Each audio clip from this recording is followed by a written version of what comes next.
à tous, bienvenue, mesdames, messieurs. À peine un mois d'exercice à son nouveau poste, et Kojo Gauthier Ablé a déjà à se mettre Matel en tête. Au directeur général par intérim du Conseil national des chargeurs du Bénin, CNCB, il est reproché de ramer à contre-courant. Pas une autre d'information en date du 27 mars, il aura appelé au rétablissement des opérations de validation du bordereau électronique de suivi de cargaison BSC au guichet unique du port autonome de Cotonou, et ce, en dépit de l'existence d'un arrêté interministériel indiquant toute autre orientation. Pour les générales de s'en suivre. Que se passe-t-il ? Le directeur aurait-il perdu, entre autres, les notes existantes avant son arrivée? Appel à validation du BSIC au guichet unique du port de Cotonou. Le CNCB soit Ablé en conflit flagrant avec la loi. L'interrogation à valeur de thème au menu de ce numéro de votre émission Débat 100% Bénin. Avec nous sur ce plateau, un acteur portuaire, Marouf Salami, c'est son nom. Il est le président de l'association des jeunes déclarants et mandataires en douane du Bénin, AJTMDB. Marouf Salami, bonjour. Bonjour, monsieur le journaliste. Merci de répondre à notre invitation. C'est moi de vous remercier. En face de lui, et pour nous accompagner, Socrate Sostène Tobada. Il est observateur de la vie sociopolitique, docteur en communication. Il s'est intéressé à l'évolution d'un certain nombre de sociétés, dont le cas CNCB, qui aura longtemps défrayé la chronique sous ses différents directeurs avec le régime du nouveau départ. Socrate Sostène Tobada, bonjour. Joël Etonji, bonjour à vous. Bonjour à tous. Et merci d'être là, vous qui vous interrogez il y a peu. Si le CNCB est atteint par un mauvais sort, en tout cas, on se retrouve avec déjà des problèmes à moins d'un mois, quelques semaines seulement, mesdames, messieurs, au poste, et déjà vertement décrié Kojo Gauthier Ablé, directeur général par intérim du Conseil national des chargeurs du Bénin. De quoi s'agit-il? De quoi est-il réellement question? Je vais retourner d'abord vers Sostène Tobada. Pour nos téléspectateurs, que faut-il retenir de tout ce bruit de bottes qui accompagne déjà le nouveau directeur?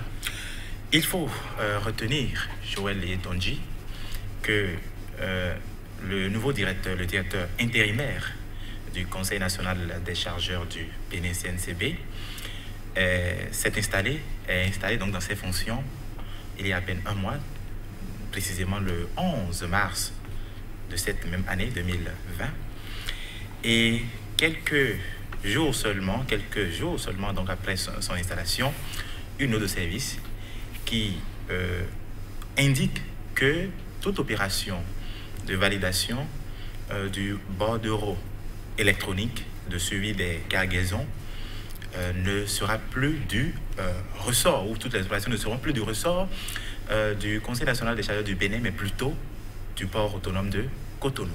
Ce qui n'est véritablement pas ce qui est donc indiqué dans les tests en vigueur, les tests qui le coiffent bien sûr sa structure. Je veux parler donc de l'arrêté interministériel signé entre deux ministres, ou signé par deux ministres, à savoir le ministre de l'économie et des finances Wadaï, et le ministre des travaux, le ministre des infrastructures, des travaux publics, Monsieur Héroumé. Alors, cet arrêté interministériel indique que, en son article 3, très bien, que toute cargaison embarquée ou débarquée au port de Cotonou, à l'exception des transbordements, est établie et délivrée par le représentant du CNCB. Donc c'est l'article 3 de l'arrêté qui indique cela. Mais on remarque que cette nouvelle orientation ou cette nouvelle indication du directeur intérimaire à l'endroit bien sûr des usagers de la cellule du contrôle de BSC est bien sûr en antipode avec cet arrêté interministériel. Et donc, on se pose des questions. On se pose des questions. C'est ce qui explique tous les tollés qu'on observe jusqu'à présent. Jusqu'à présent. Et ces récriminations. Je vais me retourner vers l'acteur portuaire. Voilà, le directeur intérimaire, il paraît qu'il a voulu entendre la voix de d'une partie de ces usagers. Il s'agit des acteurs portuaires que vous constituez. Seriez-vous ceux qui l'auraient induit en erreur ou l'interprétation qu'on fait de cette situation, elle est aussi erronée? Que se passe-t-il? Qu'est-ce qu'il faut retenir concrètement? En tout cas, quand on lit les tests, c'est un peu l'exposé que votre vis-à-vis vient de faire, mais au-delà des tests, qu'est-ce qu'on peut retenir? Okay. Merci beaucoup, monsieur le journaliste. Et avant d'entrer dans le vif du sujet, j'aimerais d'abord remercier le chef de l'État pour tout ce qu'il est en train de faire et la réhabilitation de la voie qui quitte l'aéroport, l'aéroport ou Carrefour Lautori. Cette voie est en train d'être rétablie. Nous le remercions beaucoup. C'est qui ça, quel lien avec le dossier qui nous... Non, nous le remercions d'abord pour ce qu'il est en train de faire. Et ensuite, cette décision du DG, ce n'est pas une décision qui nous a surpris. Parce qu'avant son arrivée... Oui, vous voulez dire que, comme certains l'évoquent, vous êtes ceux qui l'ont poussé à ça? Non. D'ailleurs, on ne peut pas prendre une telle décision sans aviser l'autorité. Ah bon? Oui, parce que avant son arrivée, c'était le port qui gérait BSC. Oui. Et le port a choisi BIM comme représentant pour vérifier si effectivement les BSC ont été payés à l'embarquement. Donc, c'est après ça que la directrice est arrivée, qu'ils ont encore ramené ça à la CNCB, au CNCB de moins, s'il vous plaît. Donc, ça, ce n'est pas une surprise pour nous. Non, s'il a encore dit que c'est pas qui va encore gérer. Mais ce qui est là est que c'est CCB qui choisit son partenaire, avec qui travailler. Parce que CCB n'a pas de partenaires dans tous les ports. Avant, c'était Fonis qui faisait le travail. Et Fonis est représentant dans tous les ports, presque dans tous les ports. Aujourd'hui, ils ont choisi BIM. BIM, ce qui est un peu déplorable, est que BIM n'a pas de représentant dans tous les ports. Comme ils ont donné ça au port, donc le port a choisi comme partenaire BIM, qui fait aujourd'hui le travail, qui contrôle les BSC. Donc, alors, la décision prise devait être mise en vigueur depuis le 30. On est déjà au-delà du 30 mars, on est dans le mois d'avril. Elle est effective à ce jour, cette décision? L'autorité a pris une décision, ça doit être effectif. Ah bon? Oui, parce que l'autorité a pris une décision. On ne peut pas aller contre la décision de l'autorité. Et lui-même ne peut pas prendre une décision sans l'autorité suprême. Non, puisque c'est un arrêté. Il ne peut pas prendre une autre circulaire pour abroger l'arrêté, non. Mais l'arrêté n'est pas supprimé, est-ce que vous le savez? L'arrêté n'est pas supprimé, mais lui Vous l'a abrogé. applaudissez simplement parce que ça vous arrange et c'est l'autorité qui a pris la décision, c'est cela? Cette décision, ça n'arrange que lui. Comment? C'est lui seul qui peut faire l'analyse de ce qu'il est en train de faire. Et c'est lui qui va répondre, ce n'est pas nous. Parce que c'est bon, c'est lui qui va gérer. Donc ce n'est pas nous de dire que non, ce qu'il a fait, ce n'est pas bon ou c'est bon. Ce qu'il a fait, ce qui est là, il ne peut pas prendre une décision sans aviser l'autorité. Ok, merci bien. Et voilà le regard de votre vis-à-vis, un acteur portuaire. En résumé, c'est qu'on ne doit pas en faire tout un problème parce que, autrement, sans l'aval de l'autorité, CITAD n'aurait jamais eu lieu. Nous interrogeons parce que l'aval de l'autorité, tel qu'il en parle, devrait être non verbal, mais plutôt à travers les tests. Il a bien fait donc de rappeler que par le passé, le BSC n'était pas donc du ressort, avait été donc, on a enlevé ça du ressort, bien sûr, du CNCB, et on l'a ramené au port. Et cela avait été fait en 2017, bien sûr, par un arrêté interministériel qui existait et qui finalement a été abrogé par un nouvel arrêté en date du 4 décembre 2019. Et c'est cet arrêté donc qui est en application jusqu'à ce jour. Et cela voudrait signifier en réalité que cela plutôt pose le problème donc de la hiérarchisation des tests. On sait que un décret peut supplanter un arrêté et un arrêté peut supplanter une ou deux services. Ça, c'est de l'autorité publique.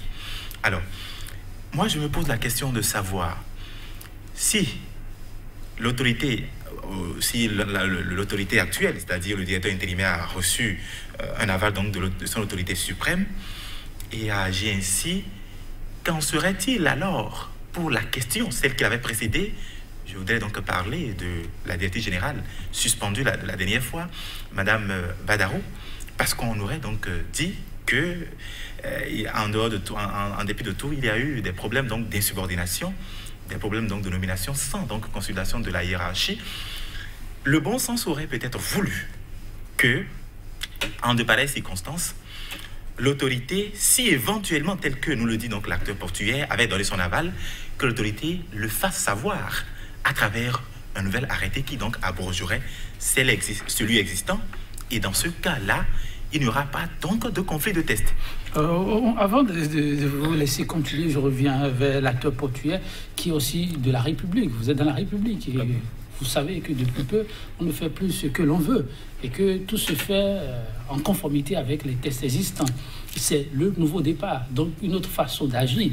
Est-ce que, sérieusement parlant, M. Marouf Salami, vous êtes heureux de constater qu'en absence de notre arrêté, qu'il y a une autre qui vient supprimer un arrêté, ça s'entend pour vous-même? C'est ce que je suis en train de dire. Nous ne pouvons pas rester ici maintenant pour juger le directeur, non. Mais parce que c'est sûr qu'il a eu, et c'est-à-dire la bénédiction de la hiérarchie de l'autorité suprême. S'il ne peut jamais agir comme ça. Si jamais il agit comme ça, sans l'autorisation du chef, là, vous allez savoir que a déjà l'arrêter. Comment expliquez-vous le mécontentement que cette décision a suscité? Non. Est-ce que cette décision a suscité de mécontentement? Je ne crois pas. Parce que ça s'applaudit. Notre problème... En dehors de vous, pour ceux qui n'ont pas bien, déjà à l'interne, il y en a qui sont mécontents de lui. Notre problème, c'est qu'il n'y ait pas de blocage à notre niveau. C'est tout. C'est tout notre problème. C'est quand il y aura de blocage que nous allons monter au créneau et commencer à créer. Actuellement, nous n'avons pas encore de blocage. Parce que c'est le même système qui continue. C'est le même système qui continue parce que quand BIM avait commencé avec le port, où on nous disait que nous allons payer le BSC ici, on ne peut plus payer ça à l'embarquement. Mais on a dit non, que ça ne se fait pas. Parce que, qu'est-ce qui s'est passé? On nous a dit, les tests ont dit qu'avant d'avoir une place dans le navire, il faut d'abord avoir le BSC. Mais ici, on dit non, que de ne pas payer là-bas, de venir payer ça ici. Ce qui a amené un problème entre nous et les importateurs. Parce que chaque fois quand vous allez chez eux pour payer un véhicule, ils disent que non, qu'eux nous ont payé ça là-bas. Alors qu'on n'a pas la version papier en main. C'est ça qui pose problème. Et encore, avant de commencer les procédures de la douane, on dit d'abord que d'avoir la version papier. Sinon, eux ne vont pas liquider les déclarations. Donc ça a amené un problème. Jusqu'à ce qu'on a appris qu'ils ont dit non, de ne plus payer là-bas. De ne pas payer ici. Mais on va toujours payer l'amende ici. Mais comment? Pourquoi je vais payer là-bas et payer l'amende ici?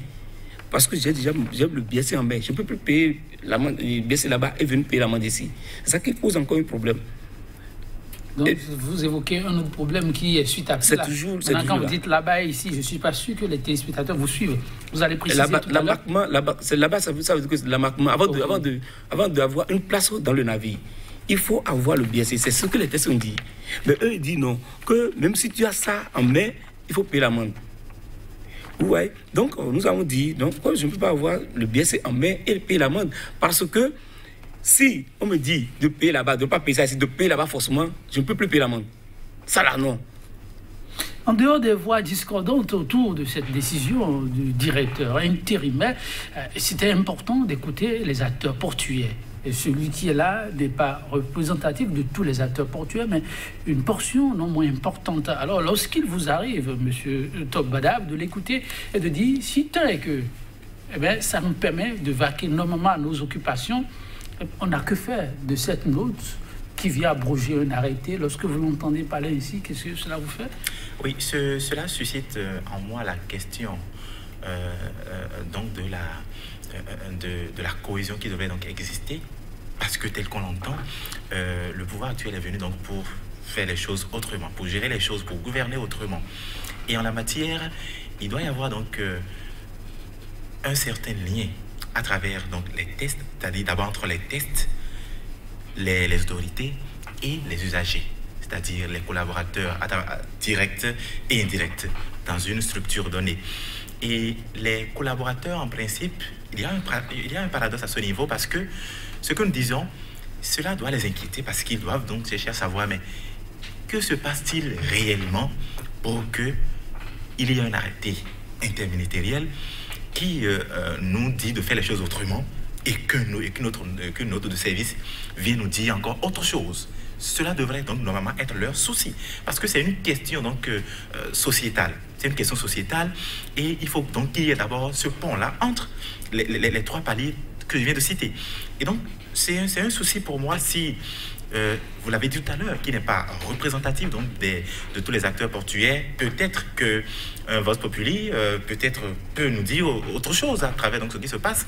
Vous voyez un désengagement parfois de la société dans le suivi qu'il doit y avoir l'harmonie entre les tests et ce qui se fait. Et ce qui se fait normalement. Et c'est justement pour ça, parce que si nous suivons réellement la façon dont le pouvoir actuel est en train de diriger les choses, c'est-à-dire, on dit, lorsqu'on a mis certaines structures en place, on s'est d'abord échiné à mettre en place ce qu'on appelle les AOF.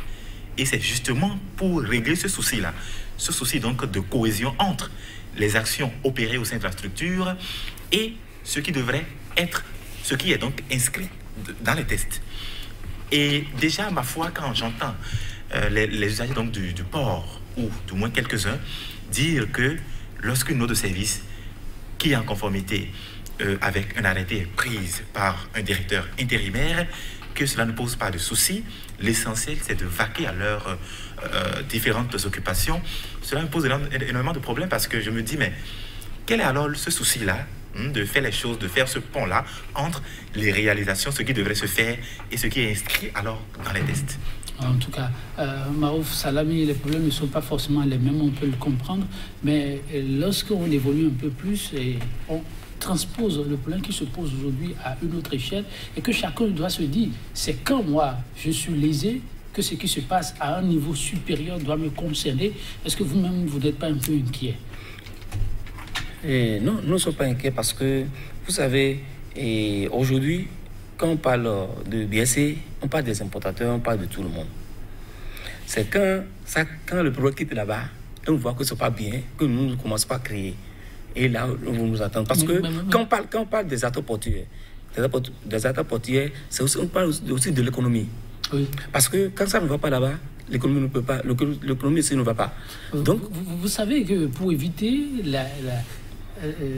la pagaille, il était désormais retenu que nous revenons aux normes. Je vous ai dit tout à l'heure que oui, le directeur ne peut pas prendre une décision sans l'autorité. Ça, vous l'avez dit, c'est voilà. Donc, mais en absence d'un test qui reste dans les normes, le citoyen que vous êtes, vous vraiment restez indifférent à cela? Non. Vous et les vôtres? Je vais tout dire ce que vous entendez. Vous savez, oui, quand quelqu'un... Parce que quand je prends le chef de l'État, par exemple, lui, il agit sur les tests. Ça, c'est clair. Quand il veut parler, il parle des tests. Mais quand il voit que la loi circulaire que l'autre a pris, c'est une note d'information, et ça a abrogé l'arrêté interministériel, que c'est bon, ça veut dire que c'est... Bon, je ne le condamne pas, ça veut dire que ça vient directement du chef de l'État qui a dit tu peux prendre cette note et amener ça au port. Parce qu'avant, c'était le port qui gérait ça. Et ça n'est pas très bien. Parce que nous savons ce qui s'est passé là. Nous savons tout ce qui se passe. Maintenant, comme ils ont encore dit que le port va encore gérer, ce n'est pas un problème. S'ils voient que c'est bon, c'est bon. Mais s'ils voient que ce n'est pas bon, là, il faut nous arrêter. Donc vous, en peu de mots, c'est que le chef a raison, le chef n'a jamais tort.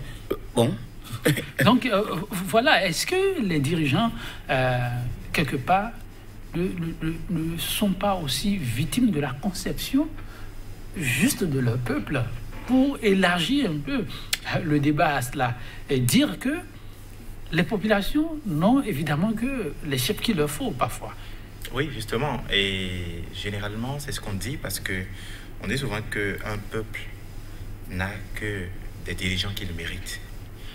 Et donc, cela revient encore poser le problème encore donc de ce lien-là qui devrait y exister entre la population et les dirigeants à divers niveaux. Tout à l'heure, lui, en tant qu'acteur portuaire, il estime que puisque cela n'a pas déteint donc sur ces différentes préoccupations et que étant donc de port, quand on l'a donc ramené du CNCB pour le port, cela le réjouirait. Alors, je m'interroge encore une deuxième fois pour dire, quel était alors le souci, d'accord, qui avait guidé les différents, la conception ou la modification des différents arrêtés, de bout en bout jusqu'à l'arrêté en vigueur aujourd'hui? Est-ce que c'était donc en harmonie avec les acteurs portuaires? Est-ce que c'était en harmonie avec la conception, même le vécu donc quotidien de la population, tel qu'on le dit? Est-ce que c'était ce souci-là qui avait guidé, ou bien c'était carrément un autre souci? Je m'interroge et je n'arrive donc pas à trouver une réponse exacte à cette question. Mieux, je voudrais demander, lorsque nous prenons par exemple l'ancienne directrice qui avait été suspendue, je reviens encore là-dessus, il y avait un communiqué. L'arrêté en cours date de décembre 2019. Un mois après, c'est-à-dire le 14, environ un mois, hein, le 14 janvier 2020, elle a sorti un communiqué pour repréciser encore les choses, pour dire, je cite, le BSC est délivré au port d'embarquement pour toute cargaison à destination donc, du port par le représentant du CNCB à l'international. Très bien. Elle dit sans quoi la cargaison ne pourra subir les formalités d'enlèvement d'un BSC de régularisation en ligne auprès du dit représentant. Et elle dit encore, elle précise, aucune autre structure n'est autorisée à faire la régularisation au Bénin. Donc, elle est en harmonie avec l'arrêté qui est en cours jusqu'à présent. Mais on sent un certain déphasage au cours dans la note qui est sortie le 27 mars passé et qui est déjà entrée en vigueur. Nous pourrons le dire parce que nous sommes déjà en avril. Alors mieux, je voudrais beaucoup plus savoir parce que lui, l'acteur portuaire aurait estimé que l'autorité aurait donc donné son aval. Si tel était le cas, on n'a toujours pas encore de preuves. C'était justement, je pars donc de ça, de son affirmation. Okay. Lui aussi n'a pas, c'est une hypothèse. Donc je pars donc de son hypothèse pour dire, je prends cette hypothèse-là pour dire, mais je suppose que il a reçu peut-être l'aval de l'autorité. Mais qu'est-ce qui empêche alors l'autorité de venir devant le public ou de sortir des éléments, donc des tests pour clarifier la situation, pour dire désormais voilà ce qui est en vigueur en matière donc de tests, arrêté interministériel. Vous avez suivi avec nous, pas avec l'actualité dans ce pays, que des responsables de structures, je ne veux pas nommer des structures, avaient été donc enlevés par des arrêtés alors que elle avait été nommée par des décrets au cours d'un conseil de ministres. Et on avait saisi donc des juridictions compétentes dans notre pays qui a demandé que cela soit refait. Et ça a été refait. Et donc, par souci donc de respect des tests, on aurait voulu que l'autorité clarifie la situation et monte peut-être au créneau, à défaut donc d'un arrêté interministériel, de venir clarifier la situation pour que les choses soient désormais claires dans l'entendrement des observateurs de la vie politique, des analystes donc, de la situation politique du Bénin, pour que les choses soient désormais claires à nos yeux. Et là, parce qu'il y a un pont, l'observateur analyse et la société peut donc en tirer conclusions et des opinions personnelles. Cela donc peut lui permettre de voir une nouvelle façon donc de faire les choses, de voir mieux dans ce que les dirigeants sont en train donc de faire à travers donc la gouvernance des pays africains. Ah oui, est-ce qu'il y a urgence encore de revoir les tests pour vous? Je conclus au regard de votre développement. Qui vaut mieux aller de l'avant? Aller de l'avant, qu'est-ce que cela supposerait pour vous? Vous savez, c'est par rapport à ça que nous avons demandé l'arbitrage du chef de l'État. Par rapport à quoi? Par rapport à ce sujet, parce que je prends un cas. J'ai dit tantôt ici que BIM n'a pas de représentant dans tous les ports. Parce que, qu'on veut ou pas, le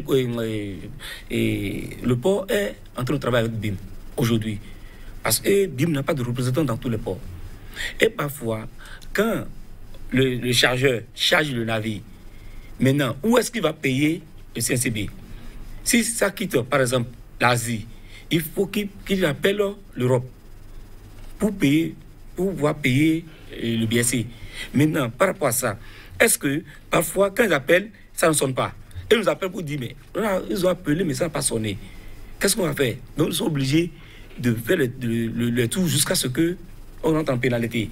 Parce qu'aujourd'hui, nous ont donné 10 jours. Pour d'ici le navire quitte le port d'embarquement, avant de venir ici, dans les délais de 10 jours, de faire tout possible pour payer le BSC. Bon, voilà que quelqu'un qui n'arrive pas à joindre les représentants de BIM en Europe. Donc, parfois, on tombe dans la pénalité. Et on est obligé de payer les 50 000. Et parfois encore, vous avez CNCB en main. Mais on dit que non, que ça a déjà dépassé les 10 jours pour de payer et l'amende, forcément. Donc, quand vous suit, c'est que pour l'expérience que vous avez eue avec le CNCB, ça a été dans l'ensemble un fiasco. Donc, s'il y avait quelqu'un à solliciter, c'est d'office le port de Cotonou. Oui, voilà. Okay. Maintenant, il faut que le port dise au BIM d'avoir des représentants dans tous les ports, même jusqu'en Afrique. Parce qu'il y a des navires qui quittent l'Égypte. Mais ça quitte l'Égypte, difficilement vous allez payer le BSC. Et c'est où on va payer le BSC. On nous donne l'adresse de Tunisie, qu'il y a les représentants en Tunisie.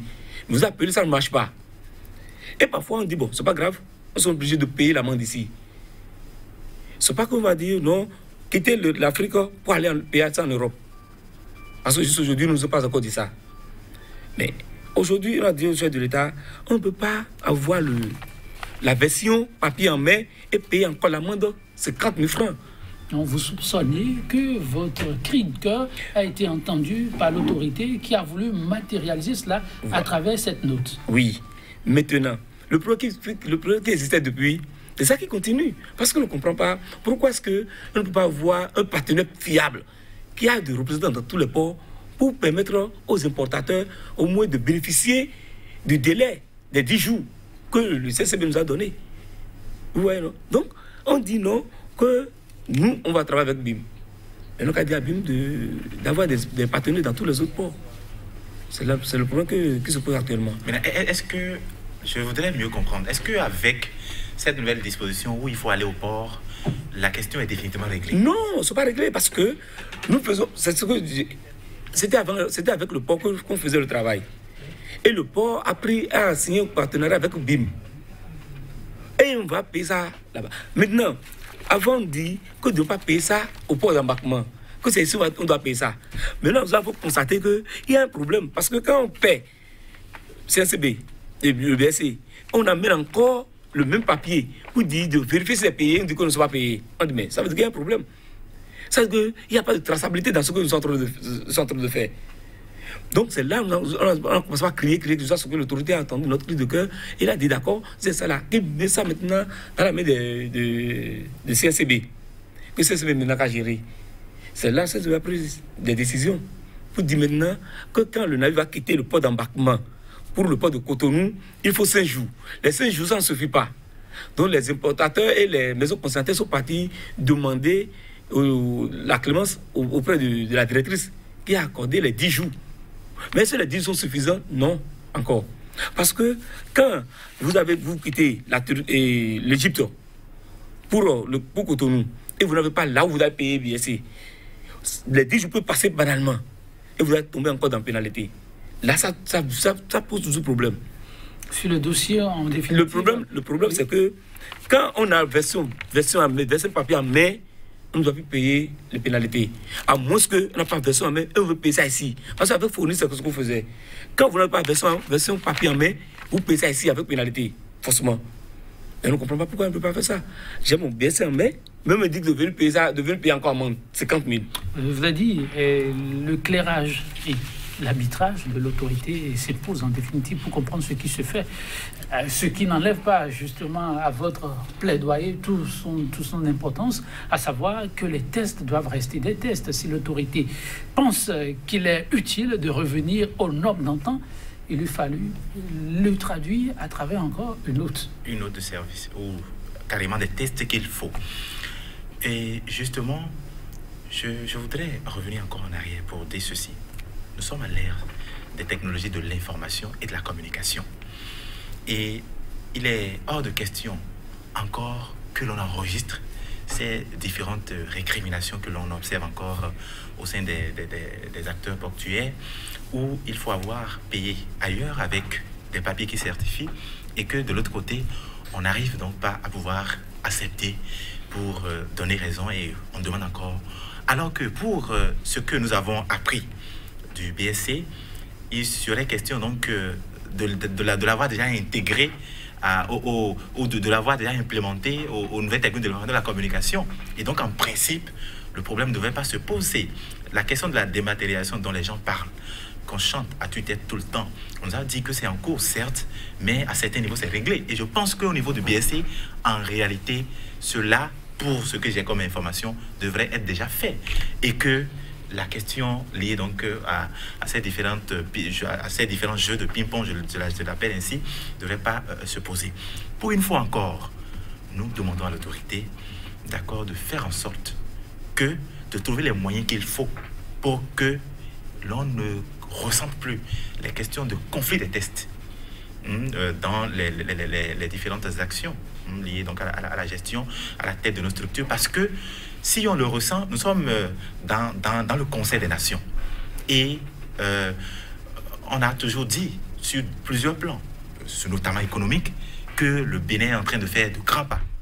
Si nous sommes en train de faire de grands pas, c'est que nous devons susciter donc admiration et peut-être nous devons devenir un exemple à suivre ailleurs. Alors, en définitive, Monsieur Salami, il faut passer à autre chose. Accorder, si possible, un blanc-seing au directeur. Oui, non. Comme je suis en train de dire, ça dit au port, il y a trop de problèmes. Surtout quand il pleut, vous allez voir qu'il n'y a plus de connexion Internet. La connexion Internet commence par bégayer, comme les gens le disent ça parfois.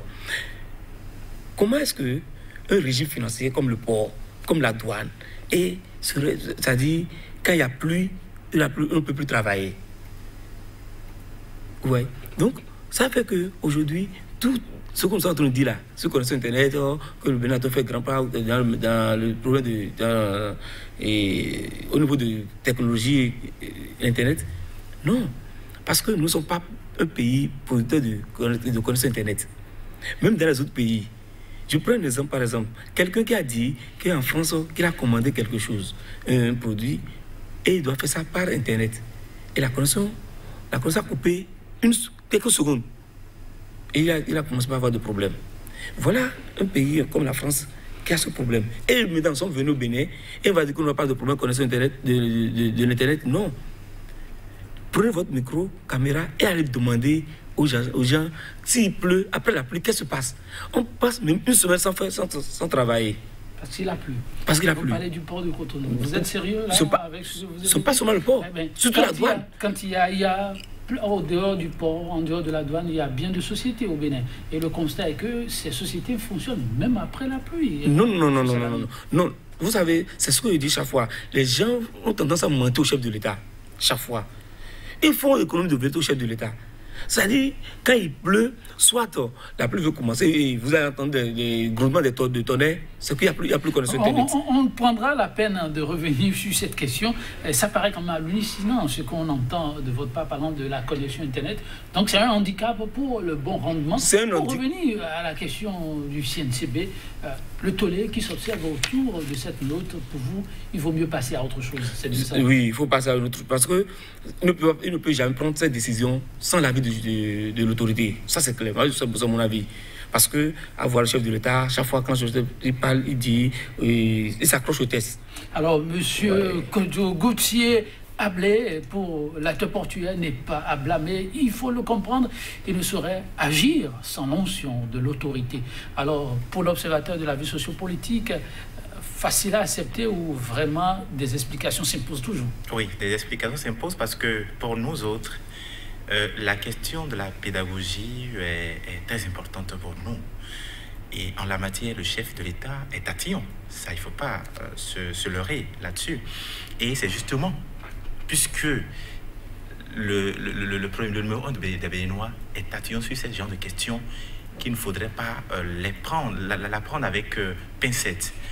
La pédagogie, comme je le dis, impose qu'il y ait une conformité entre les décisions donc, du directeur intérimaire du CNCB et l'arrêté interministériel, donc le test qui sort bien sûr de son ministère de tutelle, qu'il y ait une conformité entre ce qu'il fait et ce test-là. Alors, s'il y a des exigences de ce point de vue venant de vous, que diriez-vous alors sur la question? Votre attente? Oui, mon attente, c'est que les autorités puissent vraiment clarifier la situation, s'il le faut, à défaut, par exemple, de tests, parce qu'il ne servira à rien, d'ailleurs, aux autorités de se taire sur la question, parce que nous autres observateurs de la vie politique, on serait en train de peut-être, dans une hypothèse, de blâmer pour rien le directeur intérimaire, qui peut-être, dans le secret des choses, aurait peut-être, comme l'a dit, sous forme d'hypothèse, mon vis-à-vis, reçu peut-être l'aval de faire les choses ainsi. Si tel était le cas, véritablement, il aurait fallu que des voix officielles puissent venir nous attester cela pour qu'on ne passe pas le temps donc à peut-être surfer sur une question qui aurait peut-être reçu l'assentiment de l'autorité. Un rétablissement de la validation des BSC au niveau du guichet unique du port autonome de Cotonou, fausse note du directeur ou un acte plutôt acté sous l'onction de l'autorité suprême. En tout cas, en termes de hiérarchie de normes, oui, beaucoup reste encore à dire. Et la décision forte de l'autorité s'impose toujours. Je me retourne vers vous, Monsieur Salamé, pour parler de la réalité du port de Cotonou. Quelle est, votre plus grande attente? Vraiment, je vous remercie beaucoup par rapport à ce sujet, puisque actuellement au port, tout tourne au ralenti. Tout tourne au ralenti. Et permettez-moi, parce que c'est-à-dire de toucher un peu les réalités, surtout par rapport à Bénin Control, qui peu à peu est en train de prendre c'est-à-dire le dessus. J'ai ouvert cette parenthèse exprès pour savoir, puisque CNCB Port, la parenthèse est vite trouvée, mais si vous devez apprécier le CNCB dans son travail, dans l'ensemble, vous diriez? Bon, chaque fois je dis, on ne peut pas apprécier le travail du CNCB de cette façon. Parce que le CNCB doit chercher un bon partenaire qui travaille, qui a des représentants dans tous les ports. Ça, je le dis ça toujours.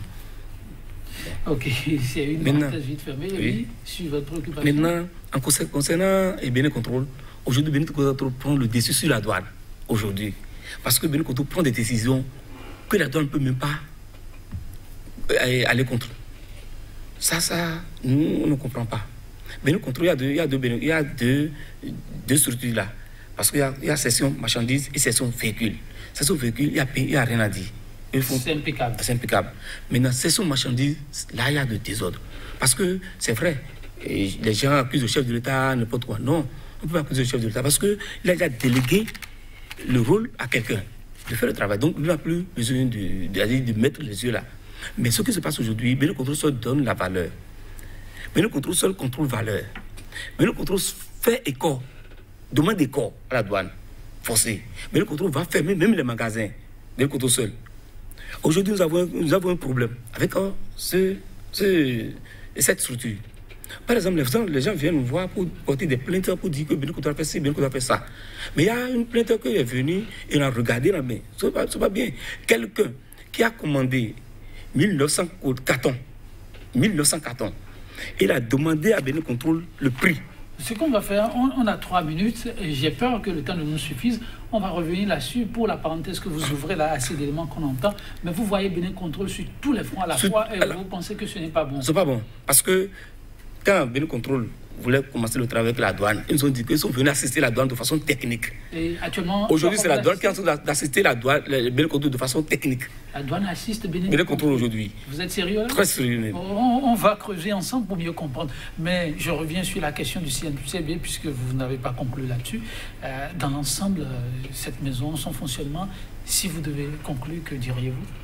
Oui, si je dois conclure, c'est que nous avons eu des éléments, déjà des appellations des autorités, parce que le DG qui était là, Daori, et après lui, Madame Badaro, et puis bon... Non, avant Madame Badaro, il y a eu M. Kanyi. Il y a M. Kanyi, Bruno Kanyi, bien sûr. Mais après, dans tout ce lot-là, il y a eu des questions liées donc à la gestion de CNCB. Et nous, moi, je vous crois que le directeur intérimaire sur lequel notre regard, dont en tout cas les actions ont été sous nos regards tout à l'heure, mérite bien donc l'attention et nous osons croire qu'il ferait les choses autrement.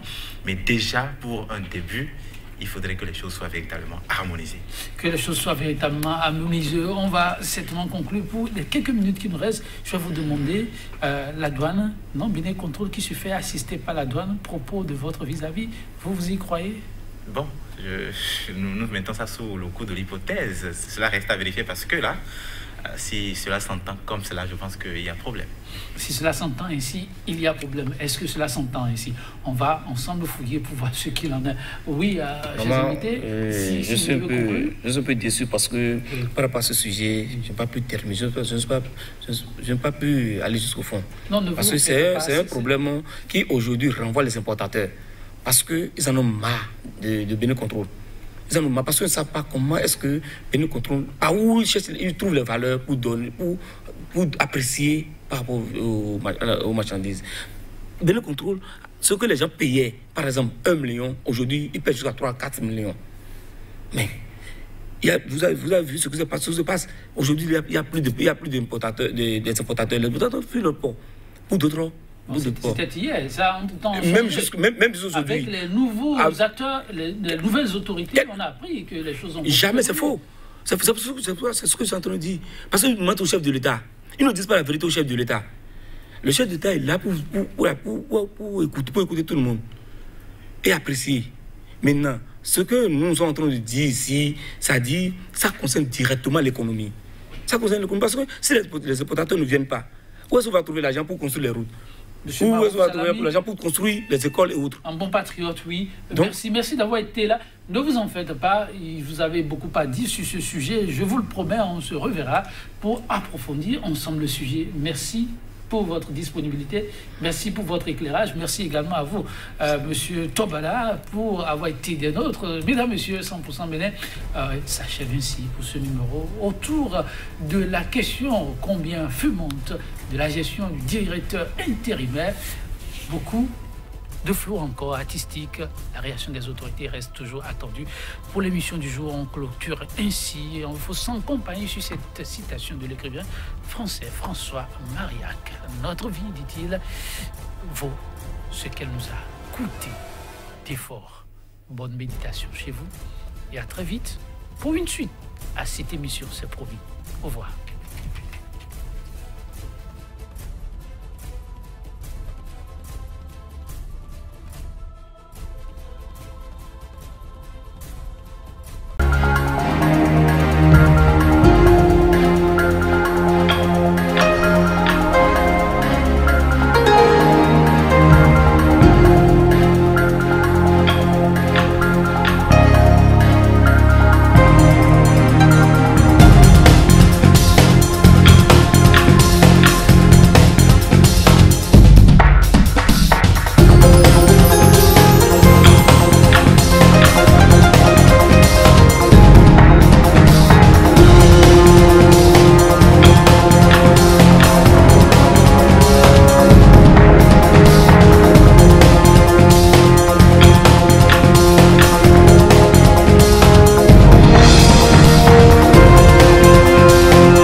Bienvenue à tous et merci de nous suivre sur Sika TV. Nous commençons par la Côte d'Ivoire. Les autorités se mobilisent pour prévenir l'entrée du virus.